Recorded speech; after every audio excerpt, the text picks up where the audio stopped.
topography. So now we're going to go into fire behavior when it comes to topography. So you have your canyons, your ridges, your chutes and saddles, and your natural and constructive barriers.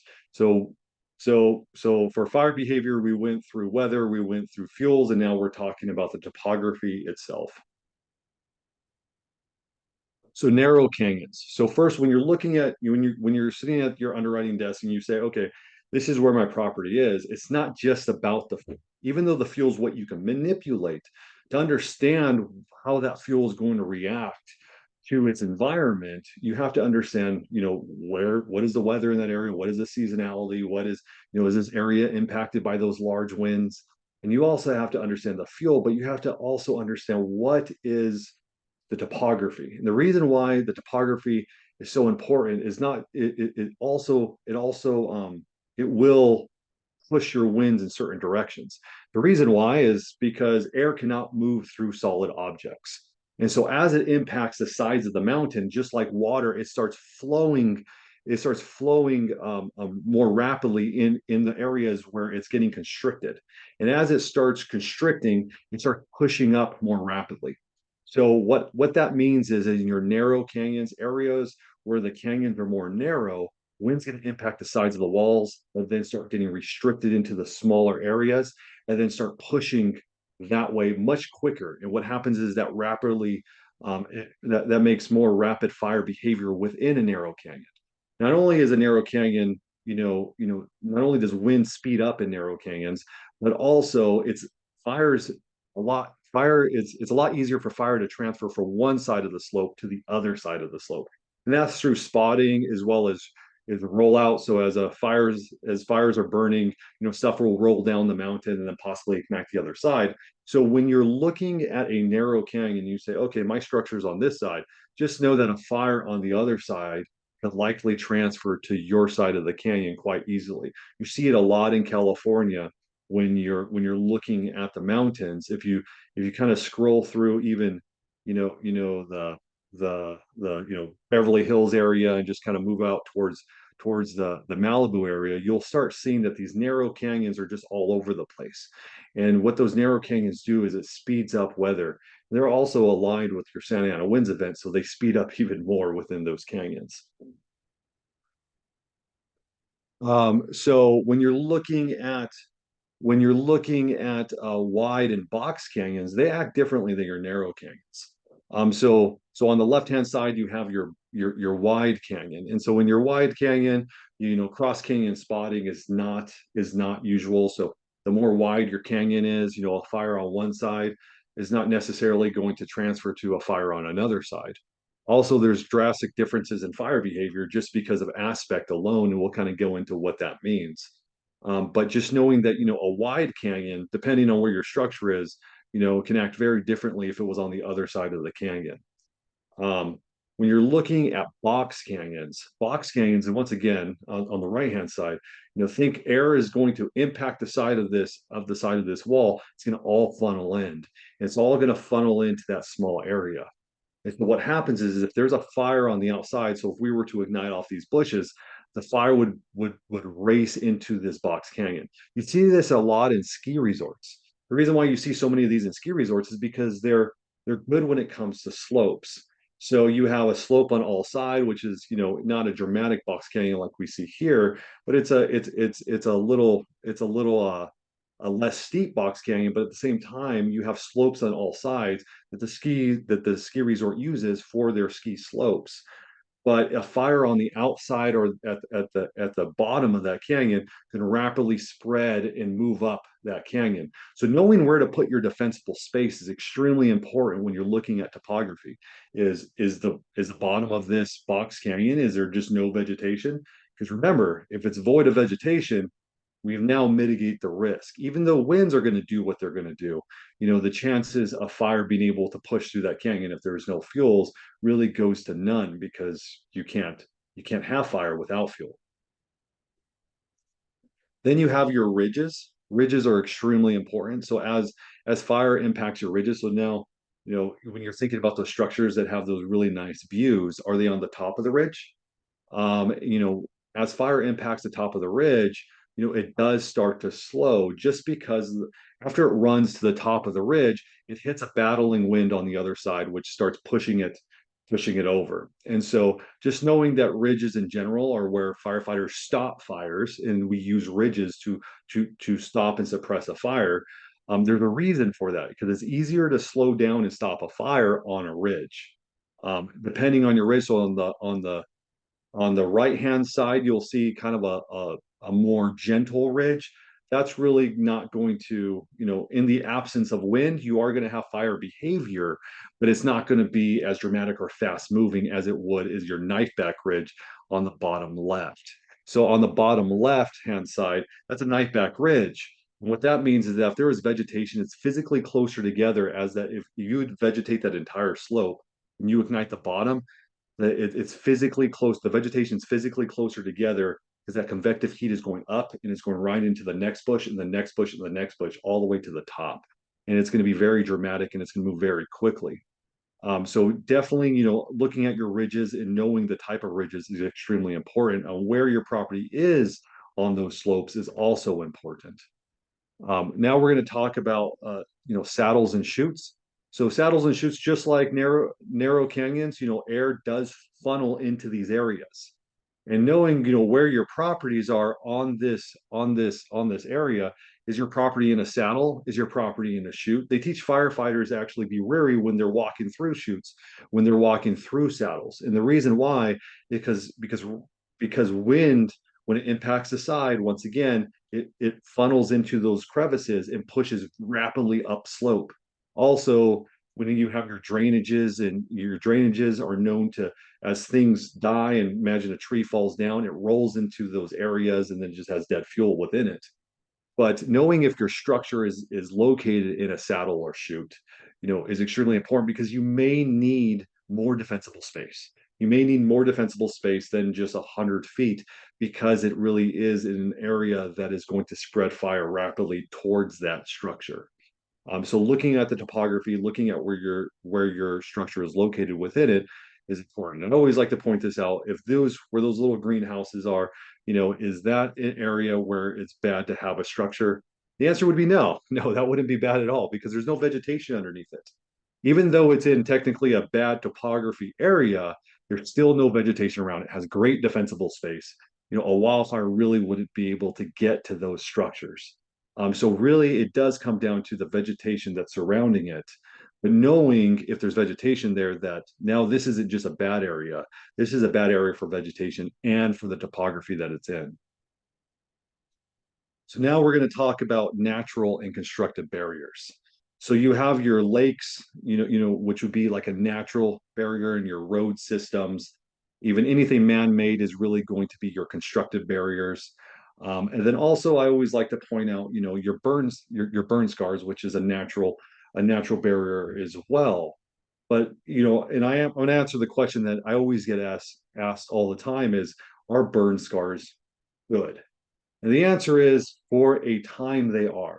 So I'll take the Tubbs fire for instance. So Tubbs fire caught everybody off guard, but it shouldn't have, because if you look back, the Ainsley fire actually did just that, and I believe it was the 1960s.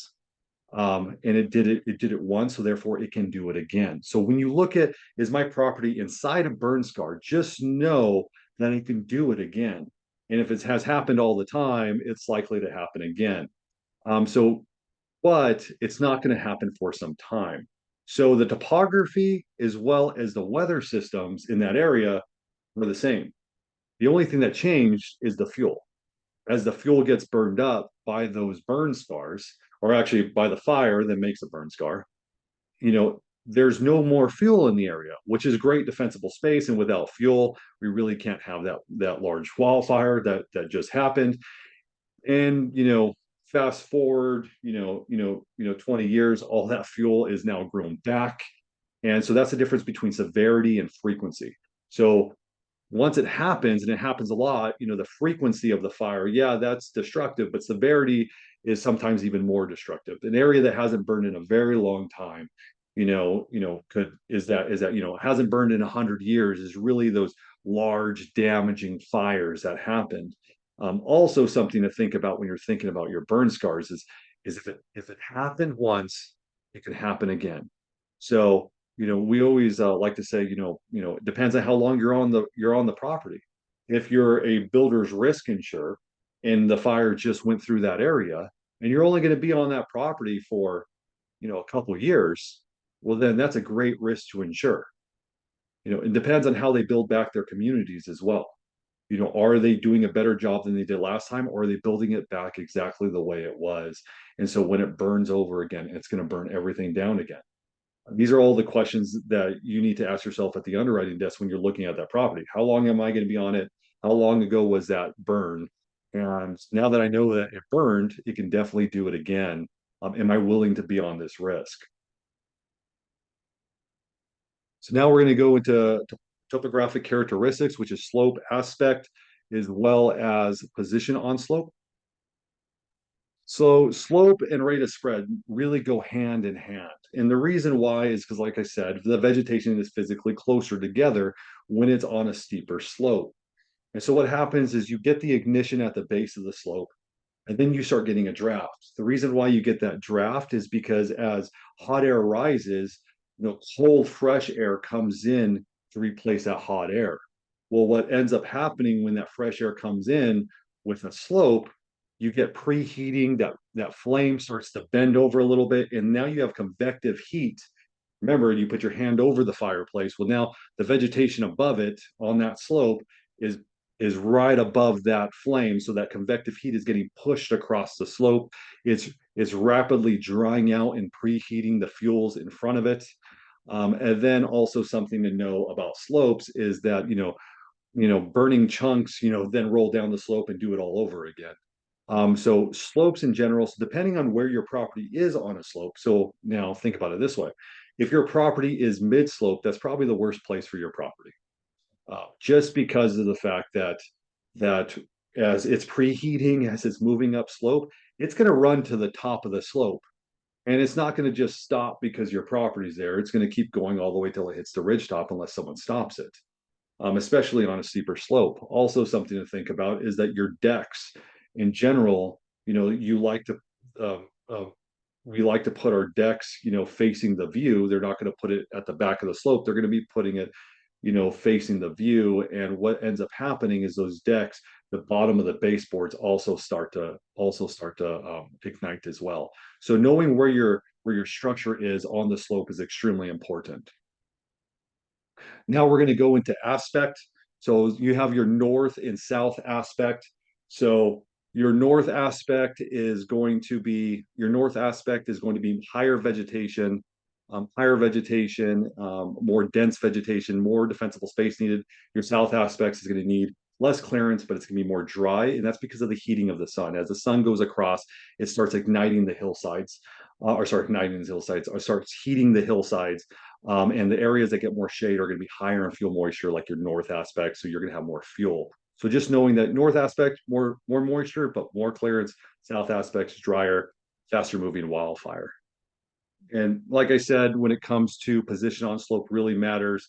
Your upper slope is going to be, not as great as the lower slope. So bottom of slope structures, as long as it has good defensible space, a fire on a non-windy day is going to run away from your structure. Middle slope structures are going to be higher risk, and then you have your upper slopes, which is going to be, fire is going to be going towards that structure, but at the same time with good defensible space, they can't be protected. So content check number 3. Is an area recently burned by a wildfire considered a natural fuel break?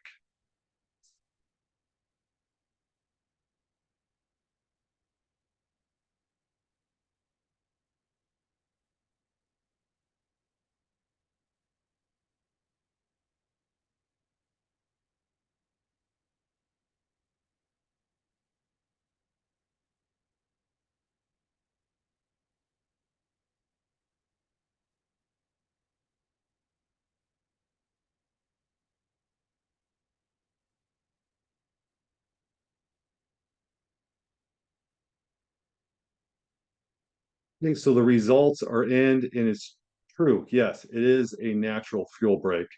When it comes to natural barrier when it comes to fire, just because of the fact that After it does burn, it does stop fire. So yes, it is true.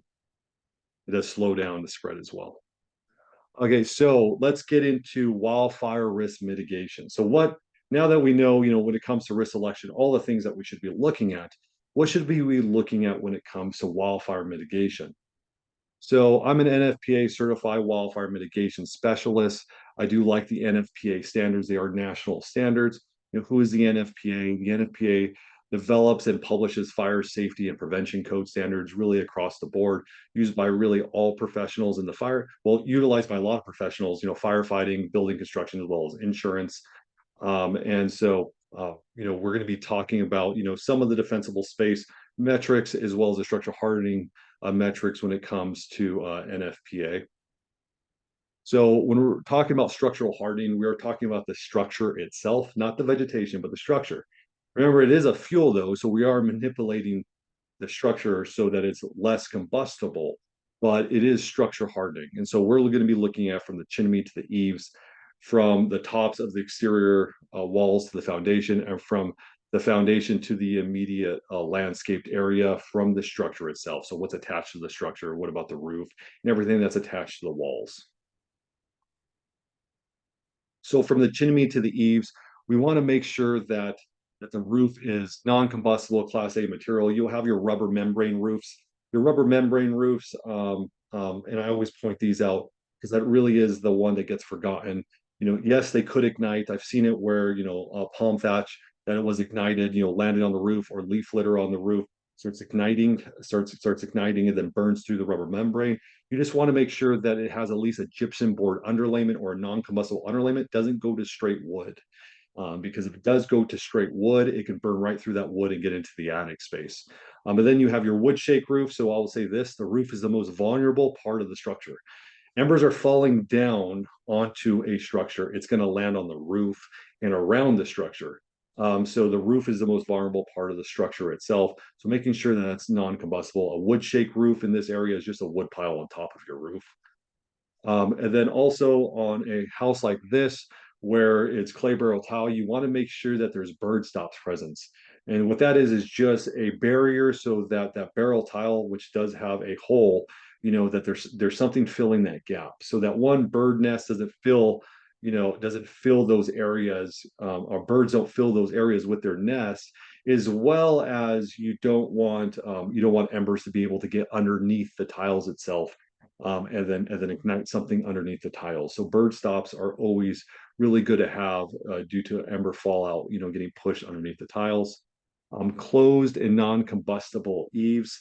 The eaves themselves, so you'll see that there's gaps. You can actually see into the attic space because the rafters are just coming straight out and on the side of the rafters. So when you're looking at even open eaves, you want to make sure that there's no gaps on the side of the rafters that are going to go straight into the attic space. And the best you can have is those closed and non-combustible eaves, like stucco eaves. If you don't have that, just make sure that really look at the wood, make sure that the wood is not, rotten or punky.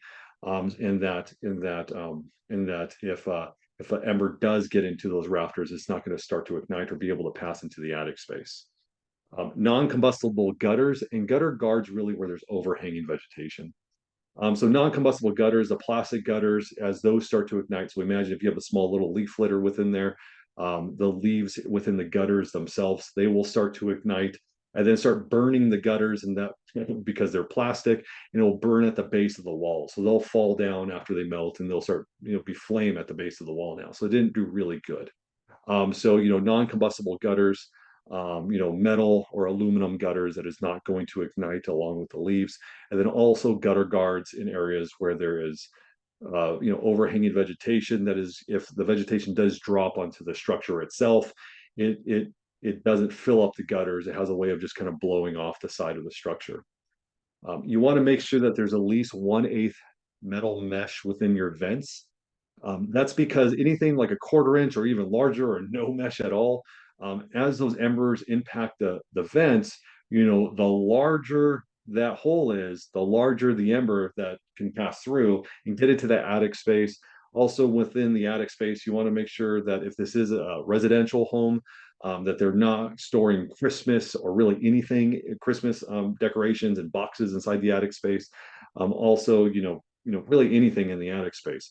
But you want to make sure that the mesh is correct. And the reason why you want it 1/8, like I said, is because anything 1/8 or smaller is the only thing that's going to be able to pass into the attic space. And then you want to make sure that the chimney itself, has a appropriate spark arrestor. As they're burning stuff in their fireplace, you don't want that to then, an ember to come out of there and then ignite something on the property and then, impact the home. From the top of the walls to the foundation, you want to look, especially if the siding itself is combustible. You want to make sure that there's 6 inches of vertical separation of non-combustible material at the base of the walls. As the embers are impacting the sides of the structure itself, they fall at the base of the wall. So are they going to fall at the base of the wall and you have wood plank that is just going to bake? Because even though it's an ember, it still can be conduction. So if that embers are sitting at the base, is it going to fester into in the base of the wall, or do they have at least 6 inches of non-combustible material at the base of the wall? The best, of course, is just having a non-combustible wall in general and non-combustible siding. Also, double pane or tempered glass. Single pane glass easily shatters. Easily shatters with heat. It easily shatters from high winds, that something could be tossed at it. So as soon as that shatters, you have now this large avenue. Usually there's curtains on the inside that can now start igniting. So you don't want embers to start penetrating the structure itself. You want the embers to stay on the outside of the structure. So making sure that, double pane or tempered glass is in place, really helps when it comes to, if this structure is going to take a lot of heat, it's not going to, the windows aren't going to shatter, and now you're going to have holes within the structure where it can go in. From the foundation to the immediate landscaped area, you're looking at what's attached to the structure. Is the attachment to the structures like this, where you have a metal overhang with a chain link fence, or is it wood? And if it is wood, is there any, if it is wood, for example, that fence was wood, is there a way that we can maybe put about 5 feet of non-combustible fencing between the structure and itself? The reason why is those wood attachments, um, you know, act like a wick of a wildfire, as a fire ignites it, leading back to the walls of the structure. So we don't want that to ignite and then in turn start bringing down the structure. So making some type of separation is always best practice. If you can't separate it, or if you're looking at a structure that's just impossible to separate it, knowing that, okay, well, what is it made out of? Is it rotten? Is there anything that we can do to the wood attachments to make them, resist ember fallout? And is there anything around it that we can remove so that they don't ignite? So now we're going to go into vegetation management. And so this is really the vegetation that's surrounding the structure itself. And how do we manipulate the vegetation surrounding the property? We're going to look at from the foundation to the immediate landscape, well, from chimney to the eaves, from the foundation to the immediate landscaped area, from the immediate landscaped area to the extent of the structure ignition zone. We're also going to be looking at access. And like I said, you should be looking beyond the structure ignition zone as well for risk selection purposes. But also when it comes to larger parcels like your commercial properties, you also need to look at, beyond the structure ignition zone, what is within their control? How do we get this to be the best risk possible while keeping the aesthetics? Because defensible space doesn't mean void of vegetation. It just means well-maintained vegetation or picking the appropriate vegetation for the area. So from the chimney to the eaves, you want to make sure that the roof is clear of, debris, when it comes to the gutters as well. So any debris that is on the roof or within the gutters is really going to start igniting during that ember fallout. Remember, if you have great defensible space, that's amazing. But if you still have debris at the base of your walls or on the roof itself, those are still avenues where that can ignite. And even though it's a small flame, it could start igniting your structure. And once that starts to go, it is a fuel itself. It doesn't just go out. It will eventually burn down. Also, when you're looking at chimneys, you want to make sure that the vegetation is at least 10 feet away from the chimney outlet. I've seen it a couple times where the tree actually grows into the spark arrestor of the outlet, and that's probably the worst. But you want to make sure that the vegetation around that chimney, that vegetation is not going to be able to get caught on fire. So at least 10 feet away from all chimneys, there should be, void of vegetation. And then you want to trim the overhanging trees. And the reason why you want to trim the overhanging trees is really so you don't have to do the first bullet, which was remove debris from roof and gutters. You trim the overhanging trees, that really starts, there's less vegetation that is going to die and fall on top of the structure, and litter the structure, because you have your deciduous trees that drop their leaves, during seasonal times, as well as your conifers trees that drop their pines throughout the year. You really don't want that on top of your structure. You don't want that surrounding your structure. So trimming any overhanging trees keeps that from happening. And I'll give you an example. So if you say, hey, I need you to trim the overhanging trees, I need you to trim the overhanging trees. Well, that's the reason why is because you may remove all the debris from your roof today, but next week it could be all back. So that's why trimming overhanging trees is extremely important. From the foundation to the immediate landscaped area, removing combustible debris within the 0 through 5 foot area of the structure is extremely important. Remember, all this light vegetation at the base of the structure, whether it be bark mulch or just grass, that's your 10-hour fuels and your 1-hour fuels that on a hot day it's going to be ready to ignite. And so making sure that you remove combustible debris within the 0 to 5 foot of the structure. We always say when it comes to the 0 through 5 foot area, that should be considered to be physically attached to the structure itself. So any vegetation you see within 0 to 5 foot, would you be happy if that was attached to the structure? Because it is. And so, succulents in that area, is not terrible because that's not really going to ignite. But when you have, bark mulch or just, flammable vegetation in general, that is a little different. Having those juniper trees or even Italian cypress trees, Italian cypresses, they shed their dead material within themselves. So even if you limb them up, as numbers start impacting the Italian cypress, they get into that dead material and they ignite and they go off like a like a straw, pretty much. It's a single tree torching right next to the structure's walls, and obviously impacts the structure quite a bit. So making sure that flammable landscaping and vegetation in general is removed within the 0 to 5 foot of the structure walls. Also, you want to clear combustible material near attachments. So as you see, this is an overhang, and this includes like decks, and sometimes it's hard to get to. So you might want to think about blocking it off when it comes to those wood attachments. But as leaves or you put bark mulch underneath those decks, like I said, when those ignite, even though it's a small flame, it'll start baking the bottom boards of those decks. If this were to ignite, it will start igniting the wood because that's most exposed of that structure there. So what you want to do is make sure that anything near wood attachments has good defensible space. And then from the landscaping to the extent of the structure ignition zone, we're really talking about the 100-foot defensible space area. Now, I will say if this was on a slope, like I said, a structure mid-slope, probably going to have to bring that out to 200 feet at least, just because it depends on the setback. What a setback is how far is it away from the vegetation itself. So when it comes to what are we talking about from landscape to extent of the structure ignition zone? 100 feet, depending on the slope, it might go out to that 200-foot mark.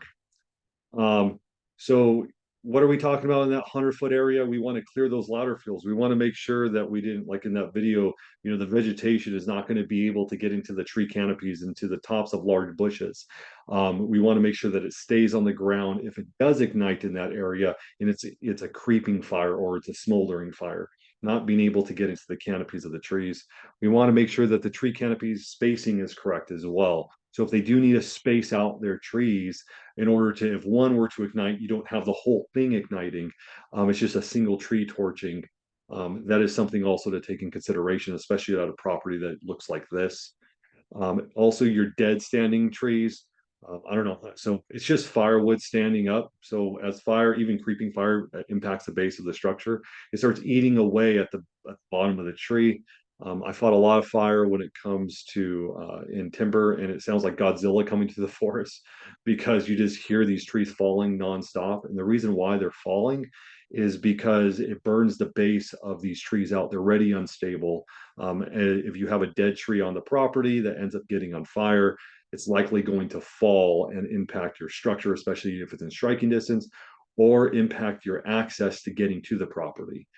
So it could fall across a road where firefighters can no longer access the property without cutting the trees themselves.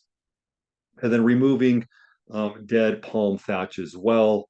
So as embers impact palm trees, it'll get into the thatch of these palm trees.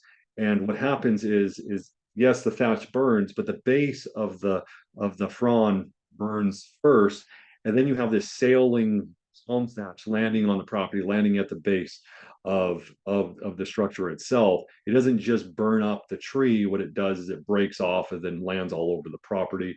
Like I said, I saw one with a rubber membrane that just had an entire palm thatch burning through the roof. It went into the attic space because the palm thatch was about that distance away on a Santa Ana wind event day. And then access. So access to the property is extremely important. For multiple things, even during a wildfire event, if there's a small little flame at the property, it gives firefighters the opportunity to be able to put that out. But also access is also important. What if there's a kitchen fire? I mean, even going to that standpoint, are firefighters going to be able to get to the structure in time to save it? So making sure that access is adequate. I will say if the road's overgrown like this one and all this was on fire, firefighters are not fireproof. They're not going to be able to just go through there. What they're going to do is they're going to stand back. They're going to wait for the fire, for everything to get burned up. And once the fire intensity goes lower, where they feel comfortable with driving their vehicle through it, then they will pass. So they'll back off and let the fire do what it's going to do, and then try to save what they can. So this imagination that firefighters are going to get there and put everything out, that just doesn't happen. Firefighters are very good at what they do, but at the same time, their lives are important as well. So they're going to stay back, wait for that, wait for that fire to pass, and then go in and attack the fire when they can, when it's appropriate to do so. And if the insured doesn't have good access, um, that's what you're going to have to deal with. Now, what you would want is great access where firefighters can get to this property even during a wildfire event and do their job. So, making sure that there's access not only to the roads leading to the property, but to the property itself. And I'll be passing it back to Brian. Excellent. Thank you, Paul. It's funny. I've probably heard parts and pieces of that presentation, several times, but I always learn something new. So really appreciate you, Paul, for taking the time to walk through all of that with this group. Just some key takeaways. I realize we're nearly at time for the session. I think if there's anything that you can take away is one, as Paul was walking through the mitigation side, get up close to the risk, around the structure, within the structure ignition zone, excuse me, whether it's structural hardening or vegetation management, there are clearly opportunities, to improve the outcome for a given structure relative to wildfire risk. And at the end of the day, the property owner is part of the solution here. Insurance clearly isn't the only piece of this, and that mitigation, especially with wildfire, has a real opportunity to have an impact and improve the relative riskiness for a given structure. And that as part of this evaluation, there are many tools that can be used. It's not just a score that we should be looking at, whether it's imagery or propagation models to understand the types of fire in the area that might impact the property. That all matters as we're evaluating the underlying risk. So thank you, Paul, and thank you, Gary. And thank you, everyone. Again, it's 11:45 Eastern. We've been on for 75 minutes. I've been paying attention to the attendee list. I know a few folks have dropped off already. But yeah, we do have some time if we want for Q&A. If folks want to hang on, you'll see there are 2 QR codes here. And I recommend, if people are interested in learning more about Green Shield, not just our expertise as highlighted by Paul and Gary especially, but also some of the ways we're trying to bring value to our industry in evaluating and helping mitigate this challenging peril. Please check out our website. If you want to reach out to us, you can use that, contact us. You'll get introduced directly to Gary Raphael. So connect you directly with Gary, and we can certainly have follow-up conversations. If there are any other questions that you have and want to just meet with us separately, we are happy to do that. So with that, I'm just looking at the Q&A here. Looks like there are a few questions that came in here just at the closing part of the hour or so. So I'm kind of reading this on the fly. So thank you, John, for submitting this. The question was, can you speak to the efficacy of individual homeowner mitigation efforts, hardening defensible space versus community level policies, like NFPA Firewise or the IBHS Wildfire Prepared? Is there a material vulnerability decrease if an individual and community mitigation practices are combined? So Paul, it might be a good one for you, if that's right, if you could take that, get started. Thank you, Yeah, John, for your question. yeah, definitely. So the answer to your question is yes. Combined is going to be the best solution. So if the community itself is mitigating the risks, now you're mitigating the risk throughout the entire community. And if the individual is also mitigating their risk, now it's the perfect setup to have, just a great risk community and a great risk in general. When it comes to policies like NFPA, Firewise, IBHS, really that's good mitigation standards, that's good mitigation practices that the individual can do, and that will protect their home if it's within their control. Sadly, sometimes you need to depend on the community or the neighboring property in order to also do those hardening defensible space standards. So yes, combined is always better, but sometimes you do get that risk where they have enough property, especially in the commercial side of the world, where they have enough property to mitigate their entire risk and make their risk an acceptable one and a good one, because it's all within their control. But yes, as the density of homes get tighter in those more rural areas, it does start becoming a community effort. Great, thank you, Paul. And we have another John, a different John, with a separate question. I think that's good for you, Paul. With respect to fire spread, in your opinion, which is worse, a dense kind of horizontal continuity or a more widely spread vertical arrangement? Depends on the vegetation.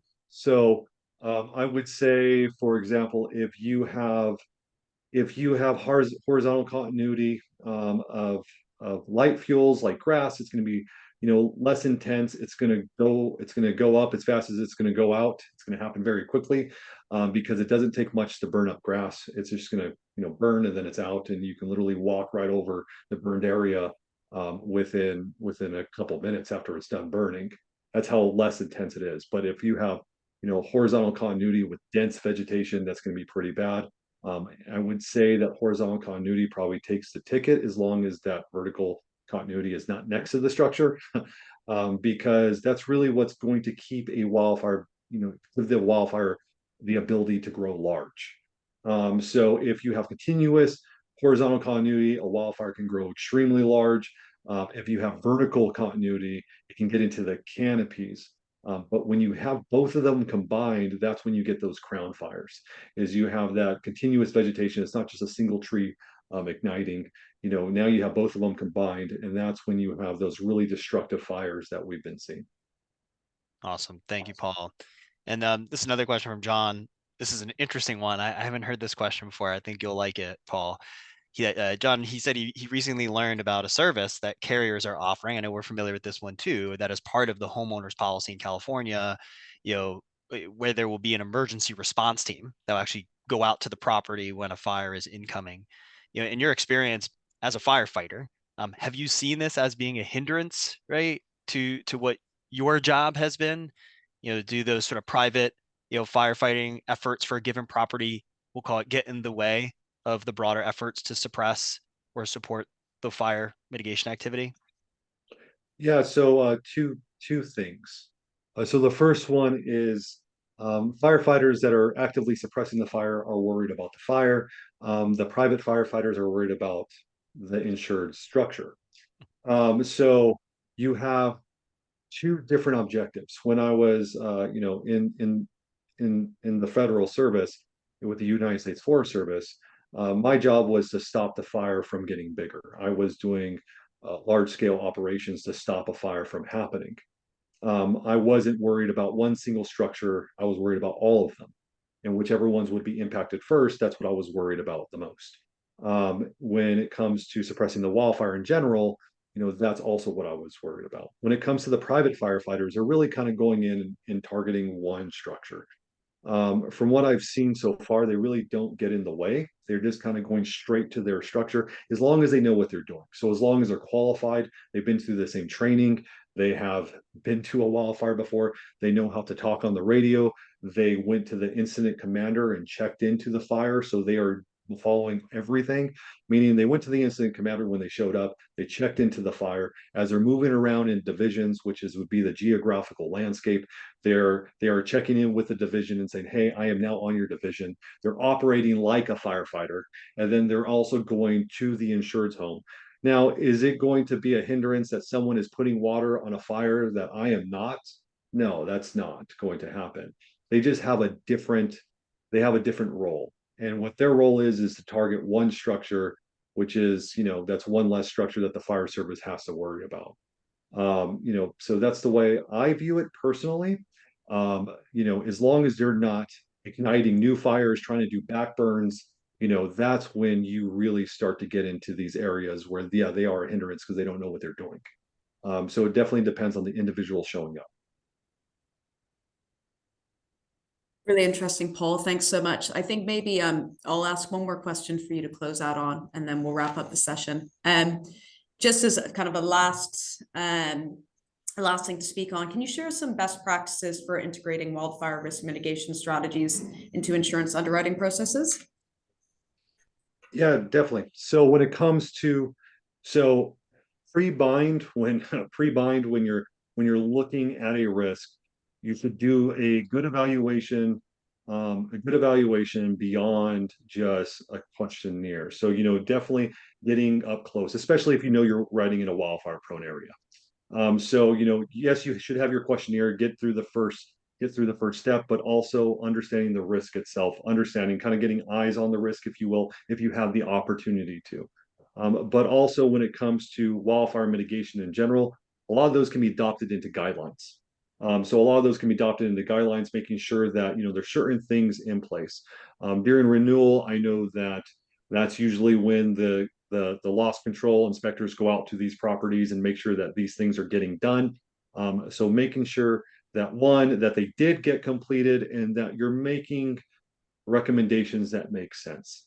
And so what that means is if you tell them, oh, I need you to remove the leaves off your roof, off your gutters, was that really the problem, or is it the overhanging tree, that is just dumping leaves on the roof or gutters? Does it make sense what you're doing, or is it going to happen again? Are you putting a band-aid, or are you truly putting a fix? And so when you're looking at the guidelines and you're going through and saying, okay, what are we going to pull? What are we going to adopt for our insureds? Just make sure that these are permanent fixes, that this is going to make a difference, and it's not just telling the insured to do something that is just checking a box, because it's not about checking the box, it's about actually protecting the risk. Thanks so much, Paul. Oh, sorry, go on. Yeah, I was just going to say, it's Gary. I was just going to say that just to add a fine point to that, I do think there is one of the things that, again, that I alluded to earlier is the prescriptive nature of how we look at mitigation. And I do think a certain amount of tailoring and customization is incredibly valuable, especially in these larger commercial applications and even some of the higher end residential applications. Customizing it and understanding the pragmatic dynamics of mitigation and which mitigation efforts will have the greatest level of impact and improve resiliency and survivability. All of that matters. So all of that has to be feathered into the process of how you look at mitigation.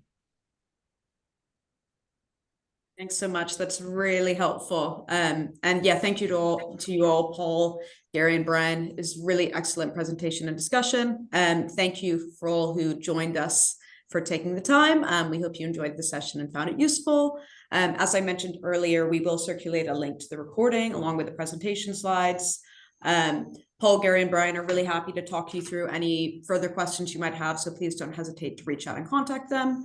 And additionally, if you have any questions on the IUA side, don't hesitate to reach out to myself or Deborah Finch. Thank you so much and enjoy the rest of your day, everyone. Yes, great. Thank you. Thanks, Thank you everybody. very much. Yeah, we'll see you. Bye. Take your time. Bye.